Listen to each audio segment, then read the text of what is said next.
জুলাই প্রোক্লেমেশনের উদ্দেশ্যে ডক্টর ইউনূসের স্বাগত বক্তব্য শেষ হয়েছে। এই বক্তব্যের একটি জিস্ট অংশ ছিল, যদি ঐক্যবদ্ধভাবে এই জুলাই প্রোক্লেমেশন না হয় তাহলে প্রোক্লেমেশন দরকার নেই, এতে আরও বিভাজন বাড়বে। এই বক্তব্য কি বোঝা যাচ্ছে? বিএনপির প্রাথমিক বিজয় কি হয়ে গিয়েছে? বৈষম্য বিরোধী ছাত্র আন্দোলন বা গণ অধিকার এরা কি হেরে গেল?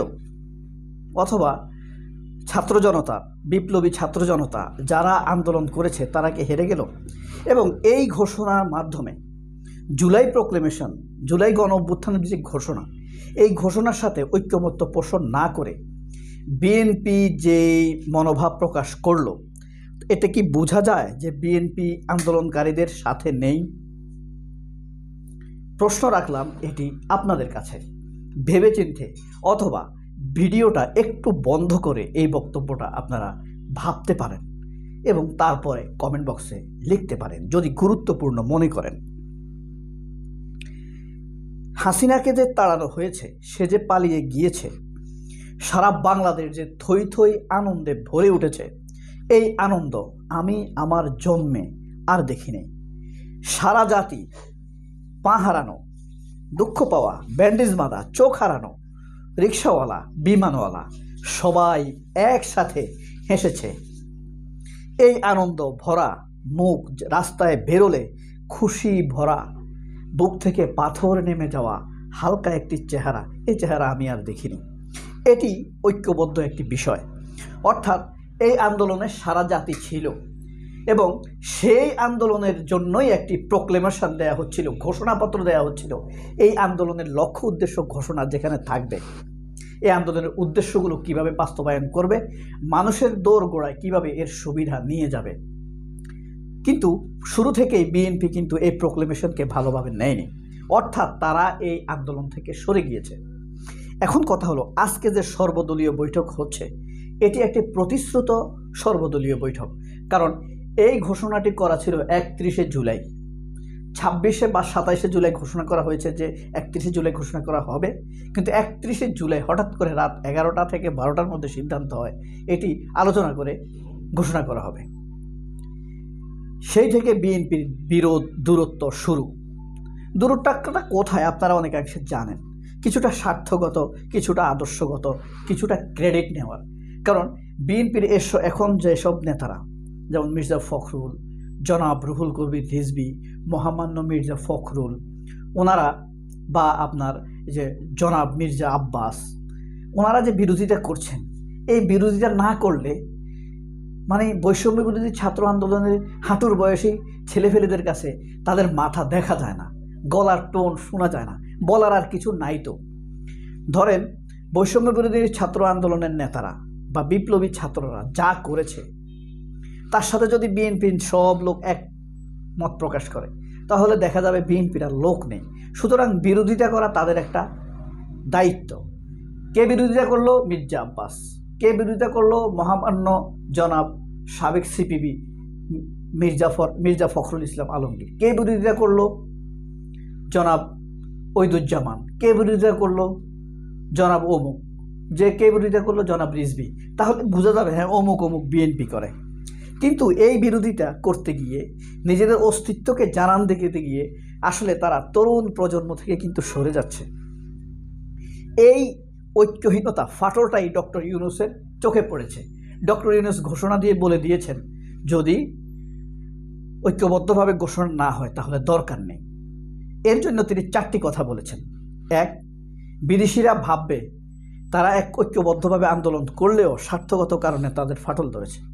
আর যদি ঐক্যবদ্ধ থাকে জাতি, তাহলে বিদেশিরা বলবে নানান রকম ঠুনাঠুনি থাকলেও তারা ঐক্যবদ্ধ, তাদেরকে সহজে টলানো যাবে না, তাদের লক্ষ্য উদ্দেশ্য থেকে তাদেরকে সরানো যাবে না।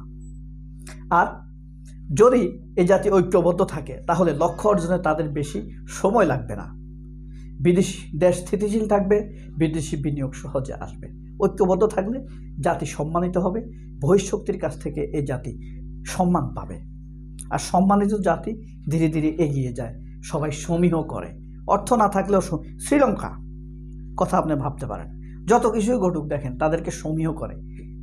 এর ভিতরগত তাৎপর্য কি? শিক্ষার হার 100%, ভাবতে পারেন? যাই হোক, ডক্টর ইউনূস যে ভাষণটি দিয়েছেন দেখেন, সেখানে ডক্টর ইউনূস এখানে আপনাদেরকে একটু পড়ে শুনে, ঐক্যবদ্ধ না হলে উদ্দেশ্য ব্যাহত হবে, দরকার নেই। জুলাই আগস্টের ছাত্র জনতার অভ্যুত্থানের ঘোষণাপত্রে বিষয়টি গুরুত্বপূর্ণ উল্লেখ করে প্রধান উপদেষ্টা ডক্টর মোহাম্মদ ইউনূস বলেছেন, আমরা ঐক্যবদ্ধভাবে করতে না পারলে উদ্দেশ্য ব্যাহত হবে, দরকার নেই। ঐক্যের মাধ্যমে করলে সবার মনে সাহস আসবে, সবাই ভাববে আমরা তো জেগে আছি, এখনও ভোতা হয়ে যায়নি, আমাদের অনুভূতি ভোতা হয়নি, এখনও চাঙ্গা আছে, আমরা জাতি হিসাবে ঐক্যবদ্ধ আছি। বৃহস্পতিবার আজ বিকেলে রাজধানীর ফরেন সার্ভিস একাডেমিতে ঘোষণাপত্র নিয়ে সর্বদলীয় বৈঠকের সূচনা বক্তব্যে এসব কথা বলেন তিনি। প্রধান উপদেষ্টা বলেন, এটা নিয়ে সর্বসম্মতিক্রমে দেশের সামনে আসতে পারে তা দেশের জন্য ভালো, আন্তর্জাতিকভাবে ভালো। সবাই দেখবে যে এ জাতির মধ্যে বহু ঠোকাঠুকি হয়েছে, কিন্তু নড়ে না, স্থির হয়ে আছে, শক্ত হয়ে আছে। তা সারা দুনিয়াকে জানাতে চাই, দেশবাসীকে জানাতে চাই। তিনি বলেন, আপনাদের সঙ্গে দেখা হলে বসতে পারলে খুব ভালো লাগে, মনে সাহস পায়। কারণটা পরিষ্কার, এ সরকারের জন্ম হয়েছে ঐক্যের মাঝখানে, ঐক্যের দ্বারা এটা সৃষ্টি। যখন আমরা নিজেরা কাজ করি তখন দেখি একা পড়ে আছি, আশেপাশে কেউ নেই আপনারা, তখন একটু দুর্বল মনে হয়।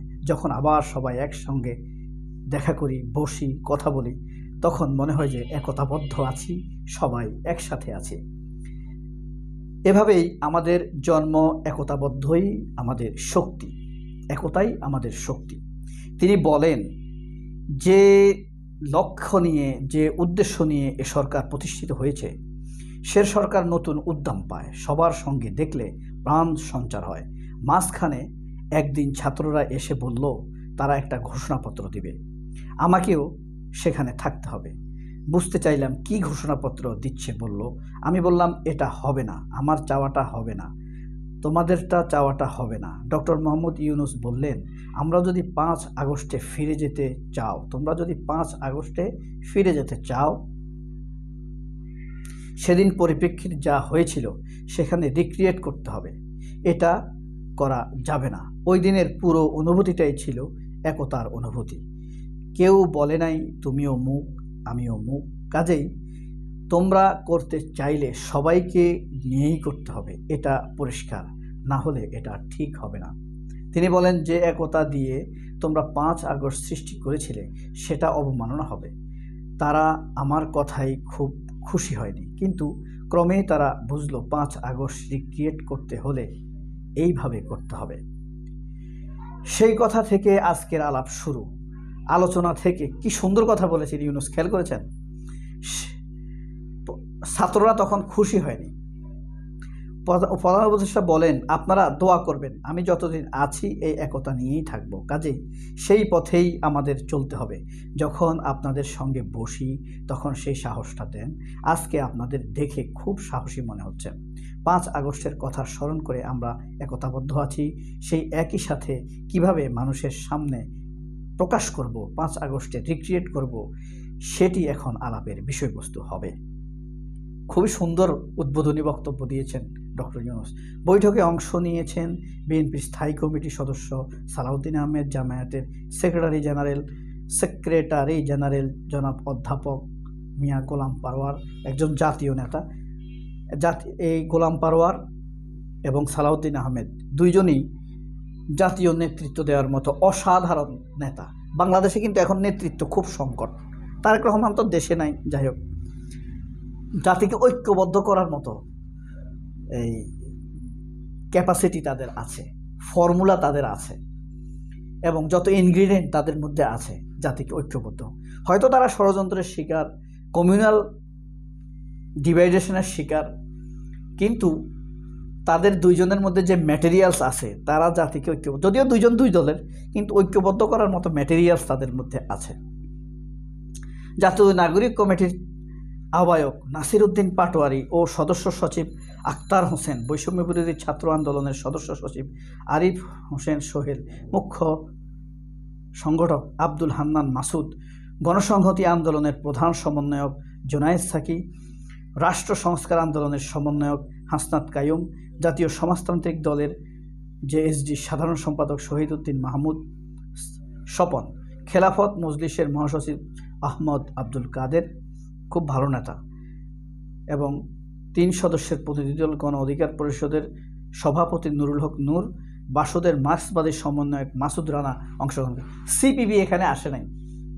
মির্জা ফখরুলের রাজনৈতিক জন্মস্থান যেখানে সিপিবি, তিনি এখানে আসেন নাই, মানে তারা এখানে আসে নাই, এটাকে তারা সমর্থন করে না। বিএনপিও এসেছে কি ভদ্রতার খাতিরে, তারা সিদ্ধান্ত নিয়ে এসেছে, তারা সমর্থন দেওয়ার জন্য আসবে না, আসবে বলার জন্য।